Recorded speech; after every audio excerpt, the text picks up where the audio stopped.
사도행전 21장 1절로부터 16절까지입니다.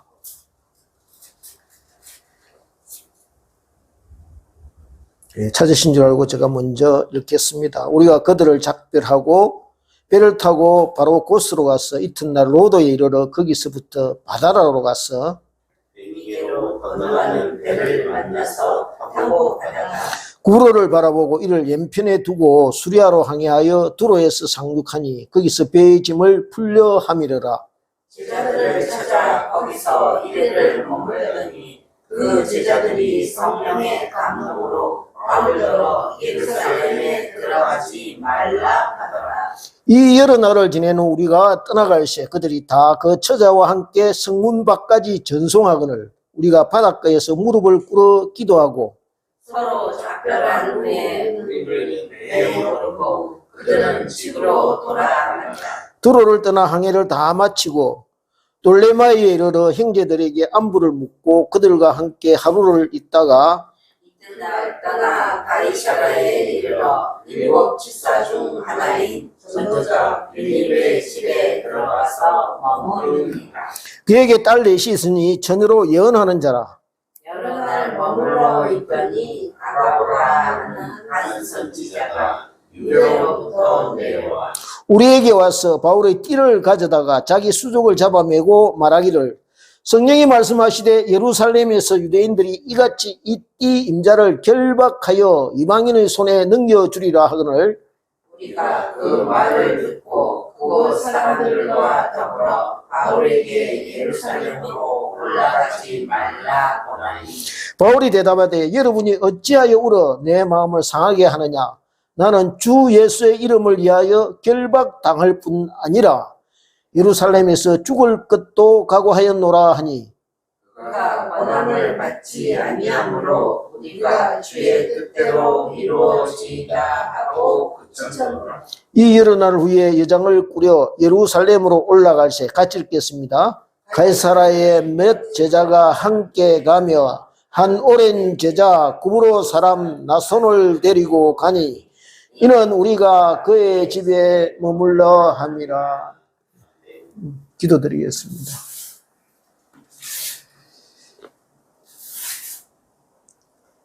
주님 감사합니다. 이 시간 우리를 이렇게 불러주셔서 우리가 마음껏 주님을 찬양하고 예배하고 주님 이름을 부를 수 있도록 주님 이렇게 귀한 신앙의 자유를 주신 것 감사드립니다. 이 시간 같이 예배 드리고 싶어도 드리지 못하는 북녘의 동포를 주께서 기억하시고 하루빨리 주님 그 장벽을 허무시사 그곳에 또 복음의 강명의 빛이 들어갈 수 있게 하시고 같이 하나님 앞에 예배드리는 그런 기회가 빨리 올 수 있도록 하나님 은혜를 베풀어 주시옵소서. 주님 이 시간 말씀을 우리가 듣고자 합니다. 우리 귀를 열어주셔서 말씀이 들려지게 하시고 그 말씀이 흩어지는 말씀이 아니라 우리의 심령이 옥토화되어 그 말씀을 받아 열매 맺는 그런 삶으로 이어질 수 있도록 성령께서 역사하시고 함께하여 주시옵소서. 부족한 것 이 시간 시옵소서니 주께서 도우시며 악한 것 틈타지 못하게 지켜주시고 말씀이 스포될 때에 아버지 하나님 성령이 역사하심이 있게 하셔서 그리하여 이 시간 한 마음으로 말씀을 아멘으로 받게 하여 주시옵소서. 감사드리옵고 예수님 이름으로 기도드리옵나이다. 아멘.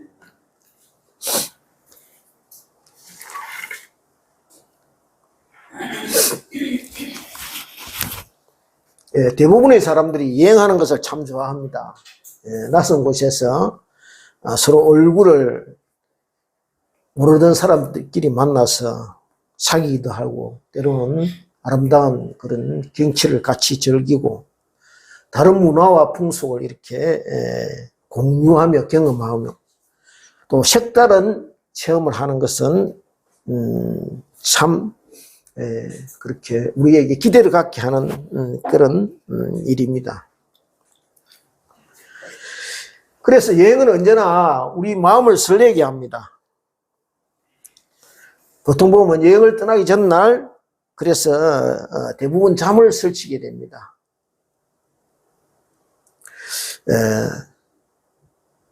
어쩌면 저와 여러분이 이렇게 하루하루 살아가는 자체가 많은 사람들이 나그네 길에 그렇게 비유하고 있습니다.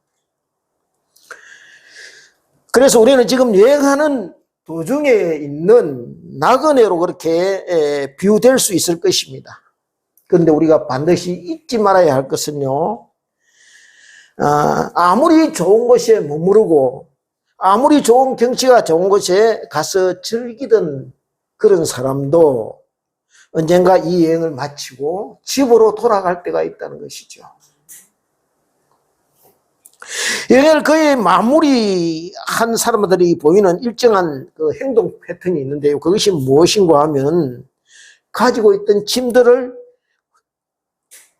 단출하게 그렇게 정리하는 일입니다. 그래서 집으로 돌아가는 여행객들의 짐들은 올 때보다 훨씬 가볍고 그렇게 간단하게 되어 있기 마련입니다.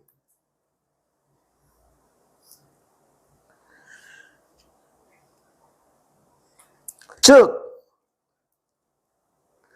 아무리 우리가 이곳이 마음에 들어도 영원히 머무를 수는 없기 때문입니다. 왜냐하면 우리를 이곳에 보내신 후에 우리가 그동안 어떻게 지냈는지, 어떻게 살았는지 우리 이야기를 듣고 싶어 하시는 분이 기다리고 있기 때문입니다. 그런데 말입니다. 저와 여러분이 몇 분간, 몇 시간, 며칠 짬을 내어 떠나는 여행은 가서 즐기고 사진 찍고 그리고 기념품 사서 책장에 넣어두고 때로는 그 여행 추억을 생각하며 즐기면 되지만은 그렇게 하면은 되는 여행이지만은 그러나 우리의 인생 여행은요 그렇지가 않다는 것입니다. 왜냐하면 반드시 우리를 이 땅에 보내신 분에게 저와 여러분이 여행 보고를 해야 된다는 것입니다. 어떻게 살다 왔는지 무엇을 하다 왔는지 말씀드려야 하기 때문이라는 것이죠. 오늘 본문 사도행전 21장을 묵상하면서 우리는 바울 일행이 겪게 되는 여행 일정과 마주하게 됩니다. 그 여행 일정을 따라가다 보면요 각 절마다 낯선 도시와 장소, 낯선 이름이 등장하는 것을 우리가 볼 수가 있습니다. 저는 이 장면들을 묵상하면서요 우리는 과연 인생 여행을 제대로 하고 있는 것일까? 마음이 무거워짐을 느끼게 되었습니다.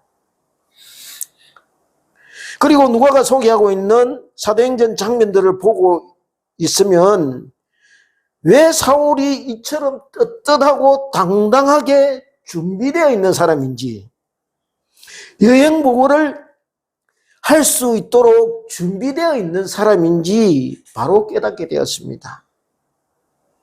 다 같이 한번 볼까요? 그가 얼마나 준비되어 있는 사람인지 디모데후서 4장 6절부터 8절까지를 같이 한번 보겠습니다. 디모데후서 263페이지입니다. 오늘 본문을 표시를 해두고 디모데후서 4장 6절부터 8절입니다. 263페이지가 아니구나.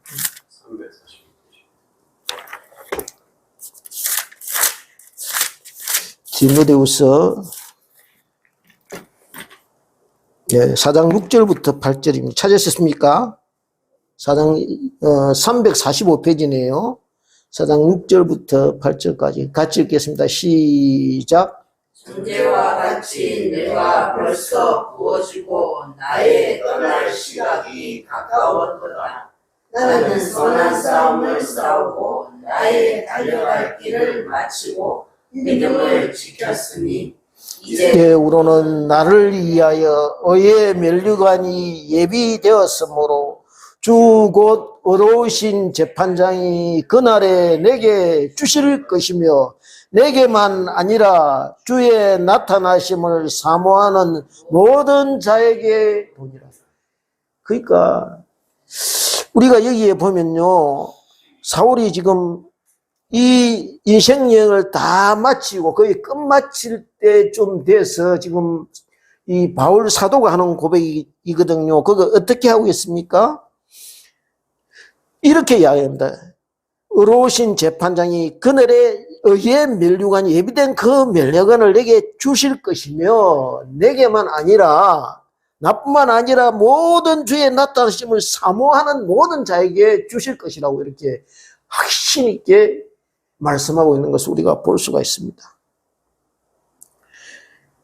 그렇습니다. 그가 이처럼 일편단심주를 위하여 열심히 달릴 수 있었던 원동력이 어디 있느냐 하면은 주의 나타나심을 사모하였기 때문에, 주님 오실 날이 멀지 않았다, 즉 재림 소망 가운데 그렇게 살아왔기 때문입니다. 그래서 주님이 오시면 내가 얼마나 주님 위하여 주님만 바라보고 이때껏 달려왔는지 아시기 때문에 그는 이처럼 자신만만할 수 있었던 것입니다. 그렇다면 저와 여러분은 이 시간 어떠하느냐, 스스로를 한번 돌아보는 시간이 되기를 원합니다. 다 같이 오늘 말씀을 묵상하면서 저와 여러분은 그렇다면 얼마쯤 준비되어 있는 사람인가 점검하는 시간을 갖기를 원합니다. 그렇다면 다 같이 사도행전 21장 오늘 본문 21장 1절 2절을 같이 한 마음으로 합독하겠습니다. 시작. 우리가 그들을 작별하고 배를 타고 바로 곳으로 가서 이튿날 로도에 이르러 거기서부터 바다라로 가서 베니게로 가는 배를 만나서 하고 가다가 그렇게 되어 있죠. 2절까지. 그러니까 이 1절, 2절을 보면요, 여기까지 읽고 나서 여러분 어떤 느낌이 드십니까? 한마디로 바울이 매우 지금 서두르고 있다는 느낌이 그렇게 들지 않습니까? 그죠? 마치 시간에 쫓기듯이 바쁘게 이렇게 일행을 다그치며 몰아가고 있다는 그런 느낌을 받게 됩니다. 왜 이렇게 서두르고 있을까요? 이렇게 서두르는 이유를 누가는 20장 16절에서 밝히고 있지만은 그래도 이건 좀 너무 심하게 몰아가고 있는 것이 아닌가라는 생각을 가지게 됩니다. 누가는 그 이유를요, 오순절까지 예루살렘에 이르려고 했기 때문이라고 이렇게 기록하고 있습니다. 그런데 말입니다, 예루살렘, 지금 이 예루살렘으로 올라가는 이 길이 어떤 길입니까? 어떤 길이냐 하면은 미리 묵상을 하신 분들은 알 수 있겠지만은 지금 가면은 다시 못 올 수도 있는 길입니다. 한치 앞을 장담할 수 없는 위험이 도사리고 있는 길입니다. 그런데 지금 바울은 이 길을 서두르며 가고 있는 것입니다. 보시면 아시겠지만 그는요, 머뭇거리지 않고 바로 가는 길, 빠르게 가는 길을 선택하고 있는 것을 우리가 볼 수 있습니다. 왜요? 그 길이 사명의 길이기 때문입니다. 주님께서 바라시는 길이기 때문입니다. 아니, 죽으러 가는 길인데, 이제 가면 다시 못 올 수도 있는 길인데 천천히 쉬어가면서 이때까지 삶도 좀 정리를 하면서 여유를 가지고 그렇게 가도 누가 나무랄 사람이 아무도 없는데 그는 한사코 지금 직행 코스를 택하고 있는 것입니다. 왜요? 복음에 대한 부담감을 가지고 있기 때문입니다. 그래서 그는 로마서 1장에서 이렇게 말합니다. 나는 헬라인이나 야만이나 지혜 있는 자나 어리석은 자에게 다 내가 빚진 자라고 말하고 있습니다. 그는 예수 그리스도의 복음에 빚을 지고 있다고 그렇게 여기고 있는 것입니다. 왜요? 도저히 예수 그리스도의 복음을 받아들일 수 없는 사람이 하나님의 강권적인 역사로 예수님을 영접하였기 때문입니다. 다메섹으로 예수님 믿는 사람을 잡으러 갔는 바울에게 예수님이 직접 나타나셔서 자신을 알리셨고 앞으로 바울이 할 일을 알려주셨기 때문입니다. 그래서 그는 내가 복음을 전해도 자랑할 것이 없다. 그것은 왜냐하면은 내가 부득불할 일이다. 만일 복음을 전하지 않으면 내가 하가 있을 것이다 라고 말씀하고 있는 것을 우리가 볼 수가 있습니다. 그러니까 주님 은혜를 생각하면요, 한시도 가만히 있을 수가 없다고 그가 여기고 있기 때문입니다. 그렇다면요, 저와 여러분은 어떠하느냐? 물론 저와 여러분에게도 주님께서 맡기신 일과 사명이 있을 것입니다. 아직 시간이 많이 남아있다 할 수도 있고 시간이 얼마 남지 않았다 생각할 수도 있습니다. 주님은 우리에게 너희는 먼저 그의 나라와 그의 의를 구하라고 그렇게 말씀하셨습니다.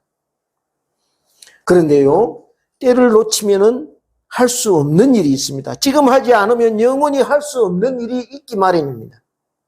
그 때를 놓치면 하고 싶어도 할 수 없는 일이 있습니다. 아무리 마음이 있어도, 건강이 있어도 상황이 허락지 않아서, 건강이 안 되어서 건강 때문에 못할 수도 있다는 것입니다. 우리 인생이 그렇습니다. 그래서 눈에 보이지 않는 일은요, 미루기 마련이고, 우리가 하찮다고 중요하지 않다고 생각되는 일은 미루어 놓아도 된다고 그렇게 생각합니다. 그런데요, 우리가 미루고 하찮다고 생각하는 그 일이 영원한 우리의 생명과 미래에 직결된 일일 수도 있다는 것이죠. 이제 3절을 같이 보겠습니다. 3절을 같이 읽겠습니다. 시작. 우를 바라보고 이를 왼편에 두고 수야로 향하면 두로에서 상륙하니 거기서 매의 짐을 풀려합니다. 여기에 우리가 낯익은 지명 하나가 등장합니다. 잠시 들른 곳이거나 머물렀다 가는 곳도 아닌데 왜 하필 구부로를 이렇게 들먹이고 있을까? 누가가 굳이 찍어서 구부로를 이야기하고 있을까? 이유가 있습니다. 왜냐하면 그곳이 뜻깊은 곳이기 때문입니다. 사도행전 13장을 보면요, 안디옥 교회에서 성령님의 인도를 따라서 바나바와 바울을 첫 선교사로 삼아서 이방 지역으로 파송합니다. 그 파송할 때 맨 처음으로 들렸던 지역이 구부로입니다. 이른바 바나바와 바울의 첫 사역지였던 셈입니다.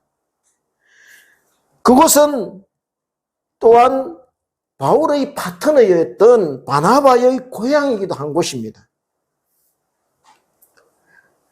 1차 선교 여행을 마치고 다시 2차 선교 여행을 떠나기 직전에 바울과 바나바는 그의 선교팀에 바나바의 조카 마가를 참가시키는 일로 서로 다투게 됩니다. 왜냐하면 1차 선교 때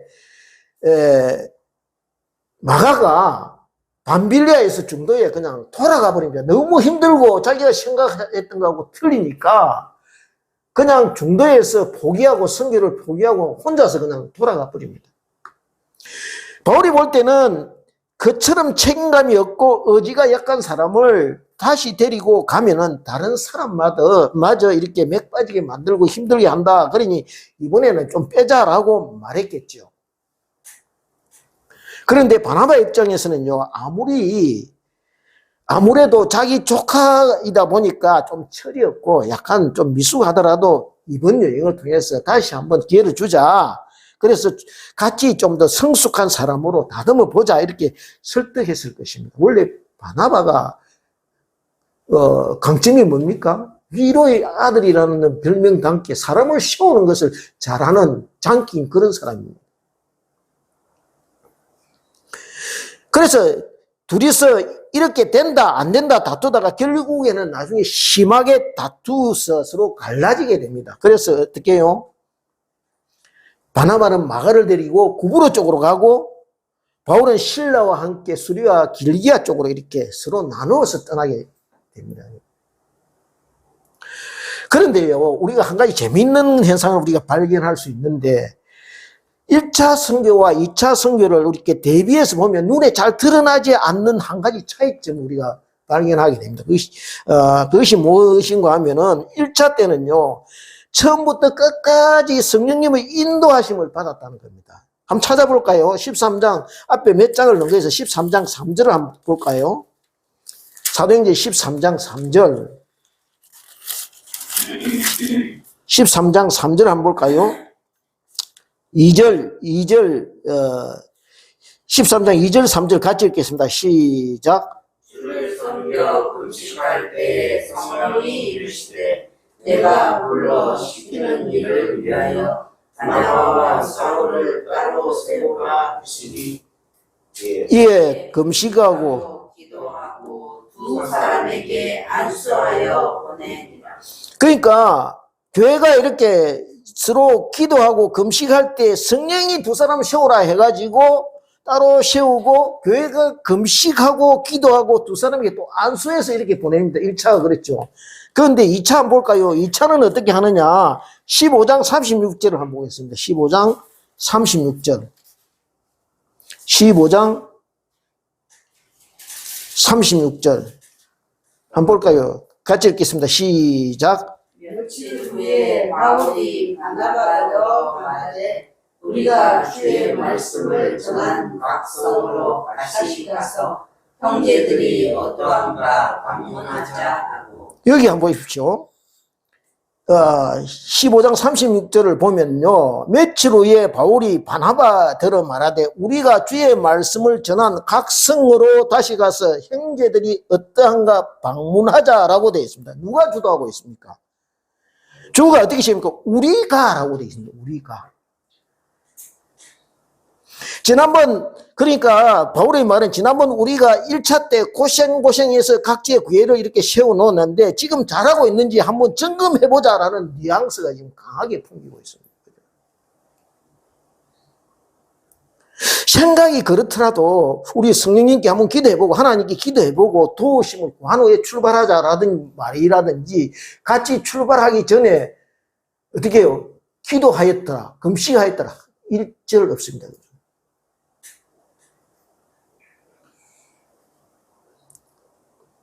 아마 기도는 하기는 했을 겁니다. 근데 진심으로 성령님의 도우심을 구하는 기도는 어디 가서 하느냐 하면은 부르기아와 갈라디아를 다 지나서 했던 모양입니다. 무시아에 이르러 비두니아로 가고자 할 때 비로소 그때 성령께서 오셔서 그쪽이 아니다라고 말씀하십니다. 이것은 무엇을 말합니까? 1차, 2차 성전을 출발하기 전 바울이 성전 여정을 그리고 있었을 겁니다. 그러면 성령님께 성령님 우리가 이쪽으로 가려고 하는데 성령님 우리 이거 가도 되겠습니까? 뜻을 물었어야 됩니다. 그죠? 그런데 중간에 와서 야 그쪽 아니다 이쪽 바뀌어 하고 성령님께서 말씀하셨다는 것은 묻지 않고 출발했다는 것이죠.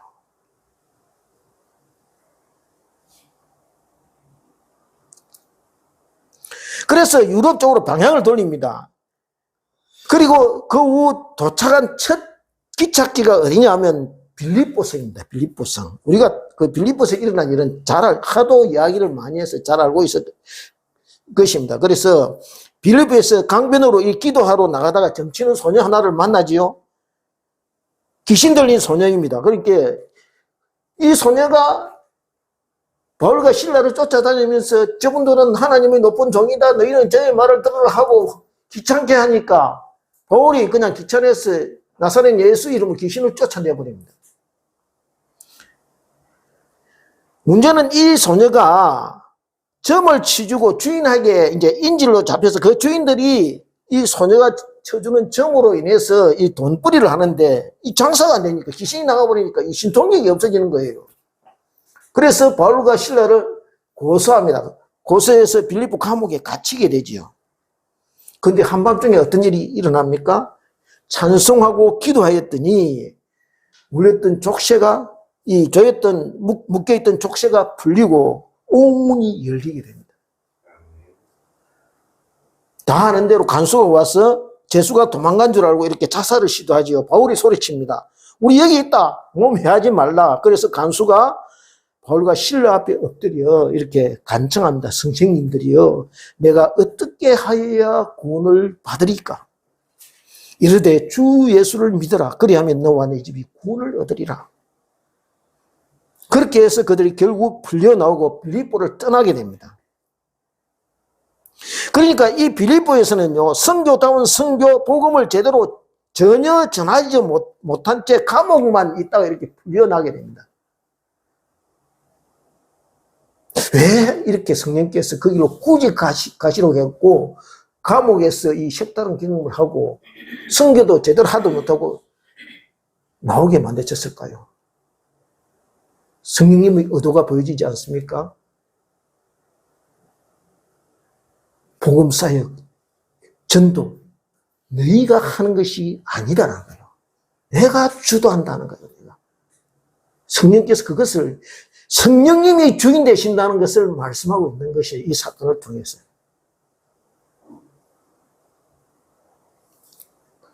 그래서 빌립보서 1장 6절에 보면 이렇게 되어 있습니다. 너희 안에 착한 일을 시작하신 이가 그리스도 예수의 날까지 이루실 줄을 우리는 확신하노라. 이렇게. 무슨 말입니까? 바울이 지금 무슨 말 하고 있느냐 하면은 복음 사역 내가 열심히 하면 되는 줄 알았는데 그게 아니더라. 성령께서 어떻게 해요? 성령께서 시작하시고 성령께서 진행하시고 성령께서 마무리하실 것이라는 것이죠. 즉 내가 무엇인데 누구는 되고 누구는 안 되고 마가는 안 되고 그것이 잘못됐다는 것입니다. 자기 걸 내가 말할 하나님이 여기 그걸 너가 착각하지 마라. 바울 너 착각하지 마라. 그것을 말씀하고 있는 거예요. 성령님이 주인이시란 것입니다. 그래서 바울은 하나님께서 이렇게 이야기해요. 나는 하나님께서 쓰시는 한낱 도구일 뿐입니다. 라는 그래서 내가 자랑할 것이 아무것도 없다라고 말씀하는 거죠. 그는 이 고백을요, 오늘 본문 기사를 통해서 계속해서 보여주고 있는데요. 다 같이, 오늘 본문 21장, 사도행전 21장 4절로부터 6절 같이 합독하겠습니다. 21장 4절로부터 6절까지 합독하겠습니다. 시작. 제자들을 찾아 거기서 이래를 머물더니 그 제자들이 성령의 감동으로 바울더러 예루살렘에 들어가지 말라 하더라. 이 여러 날을 지낸 후 우리가 떠나갈새 그들이 다 그 저자와 함께 성문 밖까지 전송하거늘 우리가 바닷가에서 무릎을 꿇어 기도하고 서로 작별한 후에 배에 오르고 그들은 집으로 우리가 보면요, 바울 일행이 가는 데마다 마치 기다리고 있었다는 듯이 제자들과 형제들이 이렇게 그들을 반겨줍니다. 그죠? 음식과 숙소를 제공하고 또 바울 일행의 노고를 이렇게 지하해주고 앞으로 일을 이렇게 염려하고 같이 기도해줍니다. 가만히 보니까요, 성령 충만한 사람 바울이 제자들을 만나서 영적으로 사귐과 교제를 하였더니 어떻습니까? 제자들이 성령으로 감동을 받아 예언을 하게 되었다고 말씀하고 있습니다. 그렇습니다. 저와 여러분이 어떤 사람을 만나느냐에 따라 성령 충만함을 받기도 하고 성령을 소멸하는 일을 겪게 되기도 한다는 것이죠. 예수님을 늘 가슴에 품고 예수님만 말하는 사람, 그래서 예수님의 은혜와 사랑을 누리며 그 능력으로 살아가는 사람을 만나게 되면은 그 사랑과 은혜가 같이 있는 사람에게도 전이되고 그 감동을 같이 누리게 되고 성령의 역사가 같이 임하게 된다는 것입니다. 그래서 바울이 이제 예루살렘에 올라가겠다 하니 아마 이들이 이렇게 말했을 것입니다. 바울 선생, 당신 왜 죽음의 길을 이렇게 가려고 하느냐? 왜 꼭 그 길을 가야 하느냐? 당신이 아니더라도 지금 당신이 아직까지 이 땅에 남아서 해야 할 일이 지금 얼마든지 남아있다. 당신이 들어야 할 복음을 기다리고 있는 이방 땅이 곳곳에 깔려있다, 지금. 지금 한창 복음의 열기가 이렇게 타오르고 있는 이때 혹시 잘못돼서 스데반처럼 이렇게 훌쩍 가버리면은 남아있는 성도들에게 얼마나 큰 상심을 주게 되겠느냐. 아마 주님도 그것을 원하지 않으실 것이다. 라고 이들이 말했을 것입니다. 그냥 하는 말이 아닙니다. 성령 받아서 성령의 감동으로 하는 예언입니다. 그죠? 왜요? 바울이 당할 일을 자기 일처럼 걱정하고 염려하기 때문입니다. 한번 생각해 보십시오. 바울을 죽이겠다고 결사적으로 뭉친 사람이 40여 명이라고 했습니다. 그죠? 이유가 있습니다. 왜 이 40여 명이나 되는 사람이 바울을 죽이겠다고 했을까요? 그만큼 바울의 한마디 한마디가 큰 영향력을 가지고 있었다는 것이죠.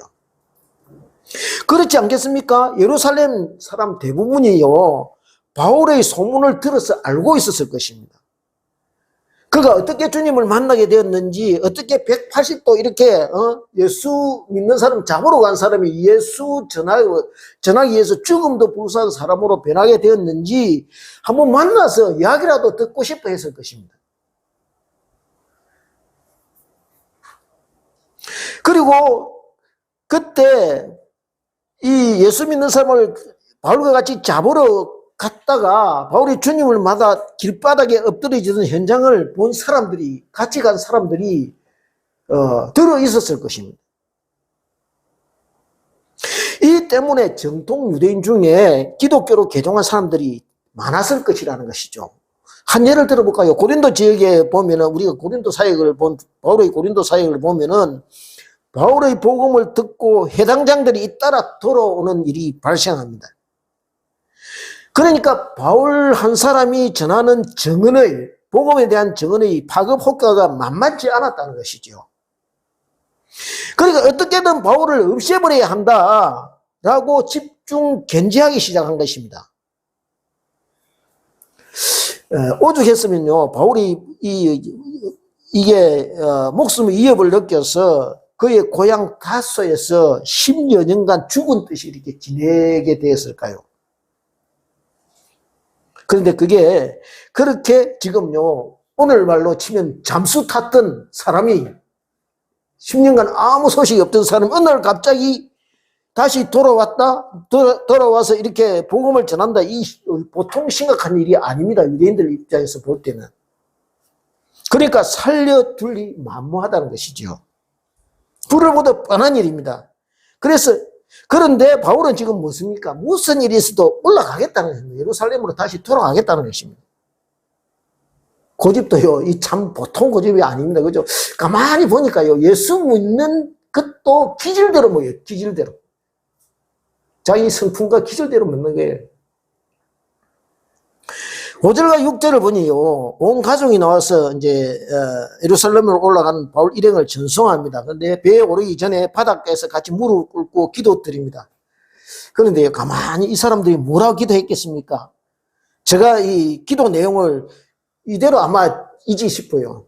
하나님 아버지, 이들이 가는 여정에 함께 가시고 도움 되셔서 어려움 없게 지켜주시고 성령님 늘 함께 계셔서 하나님 맡기신 사명 잘 감당하게 하옵소서라고 기도하였을 것입니다. 이렇게 여러 사람이 왕래하는 바닷가에서 함께 기도하는 모습은 무엇을 말해주고 있는 것입니까? 우리는 예수 믿는 사람이다 라는 것을 드러내는 것입니다. 우리는 예수님 위하여 사는 사람들이라 라는 것을 보여주고 있는 것입니다. 마치 한 가족처럼 이별하는 것을 서운해하고 서로를 위해서 기도해주는 모습을 지금 보여주고 있는 것입니다. 그렇게요, 세상 사람들에게 우리는 이렇게 살아갑니다라고 보여주는 것입니다.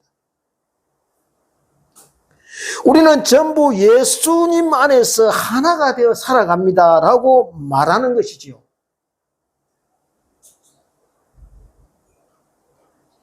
이제 7절, 9절을 건너뛰고 10절부터 14절을 같이 읽겠습니다. 시작. 여러 날 머물러 있던 받았더니 10절부터 14절 한번 같이 읽겠습니다. 시작. 여러 날 머물러 있더니 아가보라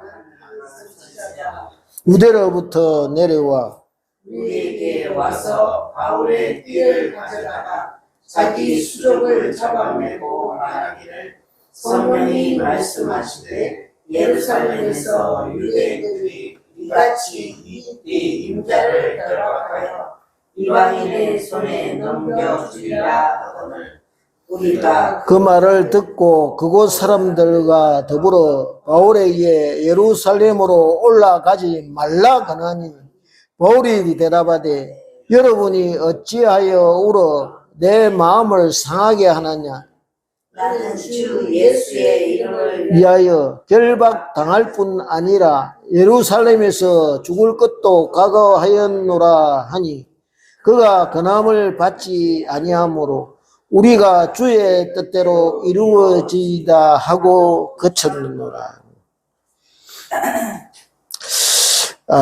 가만히 보면요, 바울이 가는 곳마다 제자들과 형제들이 같은 목소리로 예루살렘에 올라가는 것을 만류합니다. 여기 우리가 등장한 아가보라 하는 이 선지자는요, 로마의 글라우디오 황제 때의 흉년이 될 것을 미리 예언한 그런 하나님의 사람입니다. 그러니까 그의 예언은 다른 사람과 달리해서 아주 그러니까 무게감이 있는 하나님의 말씀이죠. 11절에 보니 바울의 띠를 가져다가라고 되어 있습니다. 띠는 뭡니까? 허리를 묶는 끈입니다. 그죠? 길을 났을 때 띠를 맵니다. 일에 집중할 때 뭡니까? 우리는 허리띠를 조인다라고 그렇게 말합니다.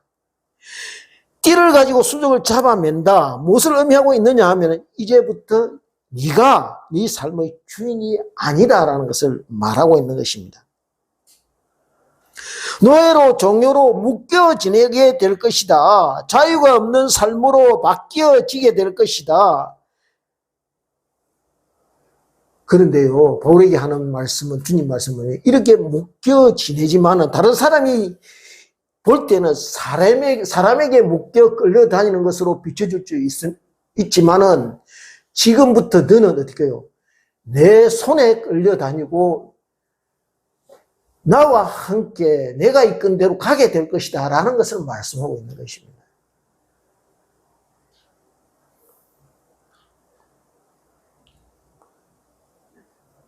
죽음의 길일 수 있는 길을 지금 바울은 가겠다고 합니다. 이유가 무엇입니까? 주님께서 다메섹에서 일찍이 그가 가야 할 길을 보여주셨기 때문입니다. 즉 하나님께서 바울을요 이방인과 임금들과 이스라엘 자손들에게 예수 이름을 전할 그릇으로 택한 자라는 것을 미리 알려주셨기 때문입니다.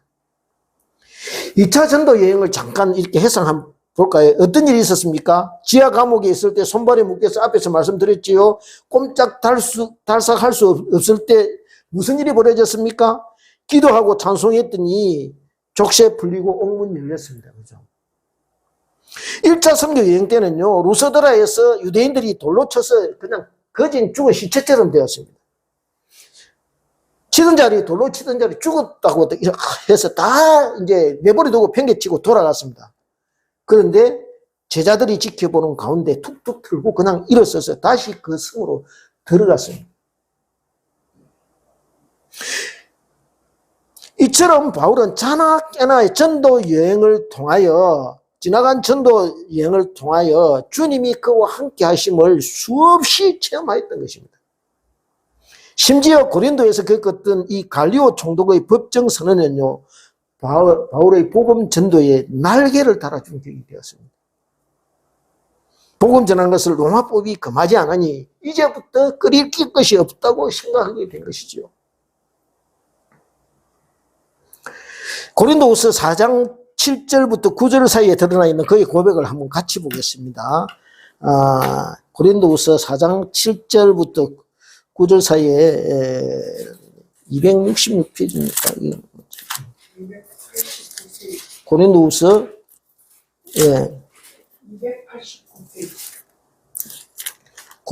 4장 7절부터 9절까지입니다. 오늘 아까 우리 교독한 말씀이죠. 같이 한 마음으로 읽겠습니다. 시작. 4장 7절부터 시작. 우리가 이 보배를 질그릇에 가졌으니 이는 심히 큰 능력은 하나님께 있고 우리에게 있지 아니함을 알게 하려 합니다. 우리가 사방으로 우겨쌈을 당하여도 쌓이지 아니하며 답답한 일을 당하여도 낙심하지 아니하며 박해를 받아도 버림받지 아니하며 거꾸로 뜨림을 당하여도 망하지 아니하고 10절 같이 읽겠습니다. 시작. 우리가 항상 예수의 죽음을 몸에 짊어지는 예수의 생명이 또한 우리 몸에 나타나게 하려 합니다. 뭐라고요? 이렇게 박해를 받아도 우리는 거꾸로 뜨림을 당하거나 우겨 쌓임을 당하지 않고 어떻게 해요? 그러면서도 계속 이렇게 한가운데로 우리가 이렇게 나아가는 것은, 고난 가운데로 이렇게 직진하는 것은 어떻게 해요? 우리 죽음에, 우리 살아있는 자가 항상 예수를 위해 죽음에 넘겨지면 예수의 생명이 또한 우리 죽을 육체에 그 고난의 과정을 통해서 나타나는 것이 누구라고요? 예수의 생명이 나타난다는 거예요. 그것을 여기에 말씀하고 있는 것입니다. 그런데 우리가 이제 또 한 가지 의아하게 생각되는 게 있습니다. 같은 성령님인데 바울에게는 어떻게 해요? 올라가라 하시고 다른 형제에는 왜 가지 말라고 하실까? 이상하지 않습니까? 그런데 이유가 있습니다. 올라가는 것이 맞지만은 그냥 갈 것이 아니라 무장을 단단히 하고 올라가라는 것입니다. 죽으면 죽으리라 하는 마음의 결단과 각오로 그렇게 가라는 것입니다. 그리고 다른 사람에게 같이 예언이나 이렇게 환상을 본 사람들에게 뭐라고 말씀하느냐 하면은 혼자 올려 보내지 말고 너희들도 같이 가라는 것입니다. 즉 기도로 같이 동참하라는 것이죠. 기도의 전사가 되어 같이 싸우라는 것입니다. 즉 이것은 그냥 싸움이 아니라는 것입니다. 영적 전투라는 것이죠. 그러니 많은 사람의 생명이 걸려있는 대적들과의 전쟁이 지금 시작되고 있으니 같이 참전하라는 것입니다. 바울 홀로 수행하는 싸움이 아니라는 거죠. 그러니 모두가 자기 생명을 걸고 기도로 도우라는 것입니다. 사탄은 영적인 존재입니다. 저와 여러분이 영적으로 어떻게 대비하고 있는지, 어느 정도 실력을 갖고 있는지 다 알고 있습니다. 자기 쫄기 하나 뺏기면요 그냥 있지 않습니다. 저보다 강한 사람 7을 데리고 오는 것입니다. 그러니 어떻게 해야 되겠냐는 것이죠. 기도에 다른 길이 없다는 것이죠. 기도에 다른 길이 없다는 것입니다. 저와 여러분도 수시로 기도합니다. 그런데요 무엇을 위하여 기도하느냐? 대부분 내 뜻을 간철하기 위하여 기도하는 경우가 많습니다. 오늘 본문은요 주님의 뜻이 어떻게 해요? 이루어지도록 기도하라는 것입니다. 그런데 가만히 보면요 주님의 뜻이라고 하는 하나님께서 우리를 인도하시는 그 길, 주님 그 길은 참 엉뚱하다고 여겨질 때가 많습니다. 오늘 우리 한 예입니다. 보십시오. 박해가 심하고 극심한 환란이 예상되는 그 길을 바울 보고 가라고 하십니다. 그런데 한번 생각해 보십시오. 애굽을 빠져나온 이스라엘 백성을 강약길로 인도하실 때 굳이 홍해길로 가게 만드십니다. 그래서 이스라엘 백성이요 앞을 쫓기다가 앞을 가로막는 망망하는 바다 앞에서 부러지게 만드십니다. 애굽의 전차와 말탄자들이 이스라엘 백성의 턱 밑에까지 이렇게 쫓아오게 그렇게 됩니다. 하나님께서 왜 이처럼 막다른 골목으로 이스라엘 백성들을 몰아가실까요? 즉 자기 백성에게 하나님께서 자기 백성을 어떻게 구원하시는지 보여주시기 위함이라는 것이죠. 즉 나는 이런 하나님이라고 말씀하시기 위함이라는 것입니다. 바울을 왜 예루살렘으로 가게 하셨을까요? 마찬가지입니다. 바닷속에 길을 내시는 하나님, 사막 한가운데 강을 내시는 그 하나님을 보여주시기 위함이라는 것이죠. 빌립보서 1장 12절부터 13절을 보면은 알듯 말듯 이 하나님의 일하심이 살짝 드러나 있습니다. 한번 볼까요? 형제들아, 내가 당한 일이 도리어 복음 전파의 진전이 된 줄을 너희가 알기를 원하노라. 이러므로 나의 매임이 시대 안과 그 밖의 모든 사람에게 나타났으니 라고 이렇게 되어 있습니다. 빌립보서는요, 그가 감옥에 있을 때 쓴 서신입니다. 즉 바울을 감옥에 붙잡아둔 시대 군인들에게까지 복음이 열리기 시작했다는 것을 말씀하고 있는 것입니다. 그렇습니다. 때로는 이처럼 저와 여러분을 고난과 위험, 환난의 한가운데로 내몰 때가 있습니다. 누나가요, 폭풍을 만나서 뱀이 떠다니게 자고 있을 때 스님들이 잡아서 어떻게 합니까? 너 왜 자고 있느냐? 너 때문에 그런 거 아니냐? 할 때 요나가 뭐랄까? 나를 들어서 바다 한가운데로 집어 던지라고 말씀하죠. 고난 한가운데로 지금 들어가야 된다는 것입니다. 이처럼 저와 여러분을 고난과 위험, 환난의 한가운데로 내몰 때, 어떤 때는 내몰 때가 있다는 것이죠. 왜냐하면 그곳에 주님이 곧 길을 내시려 한다는 것입니다. 그래서요, 고난도 고난이 아니고 시험도 시험이 아니라는 것이죠. 왜냐하면 지금 하나님께서 로마 제국의 강철 같은 이 성문을 열어젖히려 하신다는 겁니다.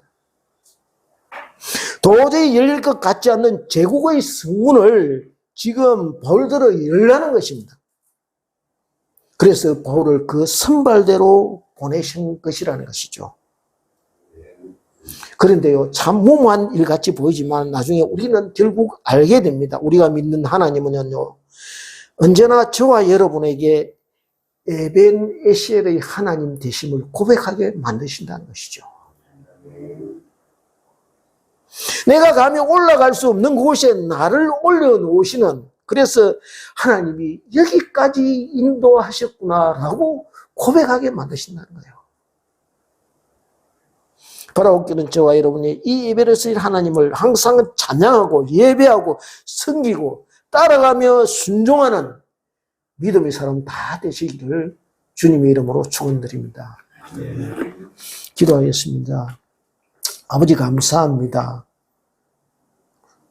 주님, 우리를 어떤 때는 환난 가운데로, 고난 가운데도 또 우리가 원치 않은 길로 인도하실 때도 있습니다. 그러나 우리가 언제나 우리에게 선한 길로 인도하셔서 합력하여 선을 이루신 그 하나님을 믿고 따라갈 수 있게 하시며, 주님, 그래하여 나중에 우리 스스로가 에베네셀의 하나님을 고백하는 그런 귀한 믿음의 종들이 될 수 있도록 언제나 우리와 함께 하시며 인도하시며 지켜주시며 역사하여 주시옵소서. 감사드렸고 예수님 이름으로 기도드리옵나이다. 아멘.